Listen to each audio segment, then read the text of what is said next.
cumprimentar, antes de mais nada, senador Jorge Viana, cumprimentar Vossa Excelência, todos os nossos companheiros e companheiras do Estado do Acre que, no último pleito, obtiveram uma bela e importante vitória. Eu não tenho os dados completos, mas sei que dos 4 candidatos a prefeito que meu partido lançou, em 4 municípios do interior do Acre, elegemos 2, ou seja, 50%, que para a gente é algo fundamental, muito importante, sem falar da eleição também. 10% dos municípios, porque são 22. 10% dos municípios, sem falar da eleição de Dudu, doutor Eduardo, para a Câmara de Vereadores. Ele que foi, durante minha militância do movimento estudantil, já um grande companheiro, porque ele estudou medicina na Universidade Federal do Amazonas, ao tempo em que eu cursava farmácia. Mas, senhor presidente, antes de falar também rapidamente sobre as eleições, eu quero fazer 3 registros. O primeiro deles diz respeito à agressão absurda que sofreu no dia do pleito, portanto, no último domingo, o secretário de Ciência e Tecnologia do Estado de Ceará, o ex-senador da República, ex-deputado federal Inácio Arruda.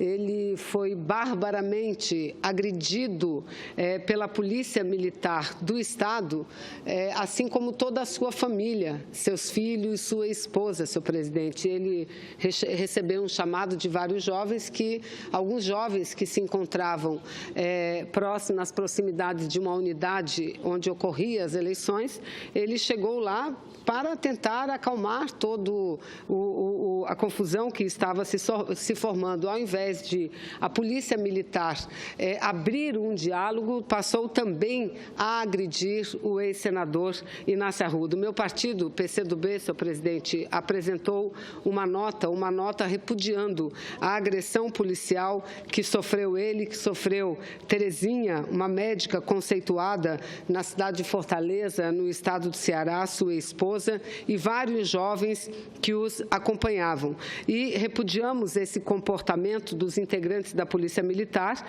e mais do que isso, estamos solicitando a imediata e mais rigorosa apuração dos fatos, com a responsabilização dos culpados por este e demais episódios que vêm ocorrendo no estado do Ceará. E aqui são vários os episódios relatados, além da agressão sofrida pelo ex-senador Inácio Arruda, secretário de Estado e sua família. Também, recentemente, aconteceu a chacina de Messajana, as agressões às mulheres do MST, em frente ao Palácio da Abolição, cuja repercussão foi enorme. As agressões, a repressão à manifestação pacífica na ocasião do dia 7 de setembro, na Beira-Mar, enfim, já existe um histórico de agressão por parte de membros da Polícia Militar que tem que ser combatidos. Então, aqui fica a minha solidariedade ao querido companheiro, antes de mais nada, Inácio Arruda, a sua companheira também, doutora Terezinha, e a todos os jovens que, infelizmente, como trabalhadores anteriores, foram vítimas de atos arbitrários e violentos cometidos por parte da Polícia Militar do Estado do Ceará.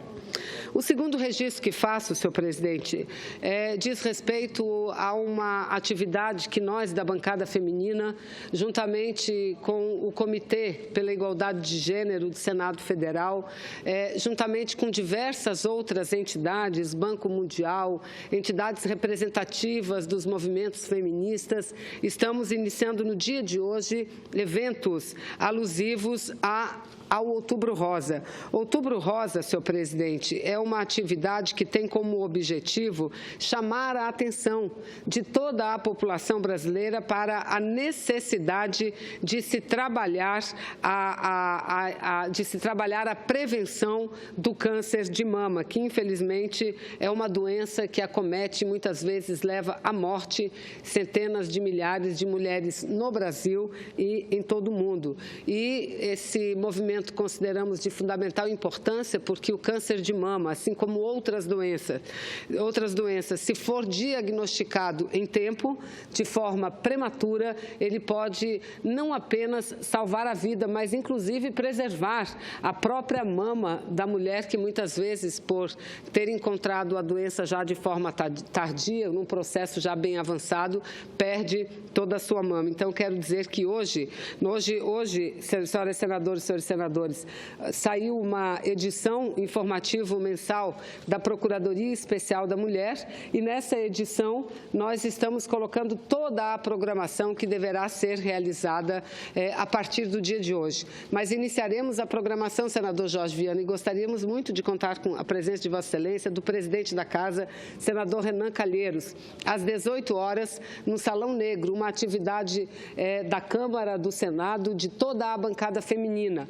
Estaremos no Salão Negro para fazer o acendimento das luzes que iluminarão da cor rosa, e aqui nós estamos usando também um laço cor-de-rosa do Congresso Nacional, como alusão a esse mês muito importante de combate ao câncer de mama. E dizer que, de nossa parte, da Procuradoria da Mulher, de todas as senadoras, senadores, mas sobretudo das senadoras, nós temos nos empenhado muito para contribuir na luta e no combate ao câncer de mama. São vários os projetos que nós já aprovamos, projetos que garantem não apenas o atendimento prioritário às mulheres acometidas de câncer de mama, mas a possibilidade de uma restauração imediata, caso seja essa a indicação médica, da mulher que tiver que fazer a mastectomia, o que sem dúvida nenhuma é muito importante porque eleva a autoestima da mulher que já está muito baixa por conta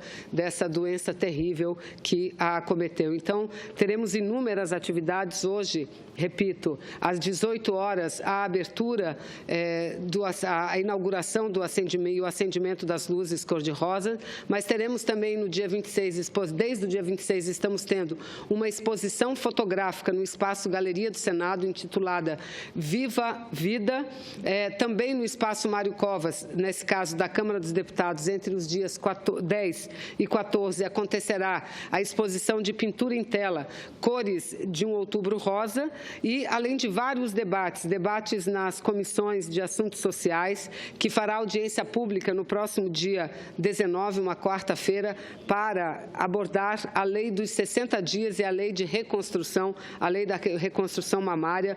No dia 20, estaremos com o programa Pauta Feminina, debatendo também questões vinculadas ao câncer de mama. No dia 25, também um novo debate na Câmara dos Deputados. Enfim, a programação toda, ela está disponibilizada não apenas na edição do jornal da bancada feminina, Jornal Senado Mulher, mas pela internet. Então, caso haja interesse em participar dos eventos, dos debates, sobretudo, lá está o indicativo de que dia, o horário e local que eles acontecerão. O terceiro registro que faço, senhor presidente, se Vossa Excelência me permite, diz respeito a uma pesquisa divulgada agora há poucos minutos, uma pesquisa IBOP, CNI Ibope, que trata da impressão da população em relação à condução de Michel Temer à frente da presidência da República. E veja, senador Jorge Viana, a presidenta Dilma, nos meses de 2015, nos primeiros meses de 2016, ela ostentava uma avaliação de governo de ótimo e bom, que variava de 9% a 12%. Repito, no mês de março desse ano, 2016, a avaliação considerada ótima e boa da presidenta Dilma estava em 10%. Em 2015, vários meses, 12%. Pois bem, vejamos qual é a avaliação de ótimo e bom do governo Michel Temer. 14%. 14%. Ou seja, exatamente os mesmos níveis obtidos pela presidenta Dilma. 14%. Essa é a pífia aprovação que tem este governo ilegítimo do senhor Michel Temer perante a população brasileira.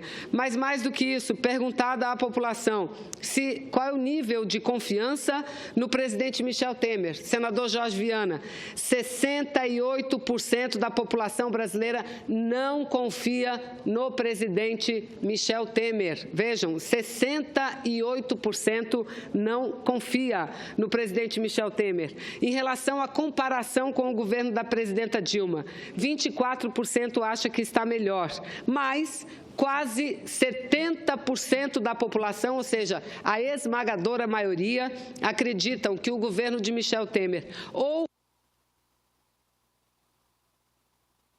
está igual ou está pior, senhor presidente, ou está pior. E as perspectivas também, elas são muito ruins em relação ao governo do presidente Michel Temer. Isso apenas reforça aquilo que sempre dizíamos.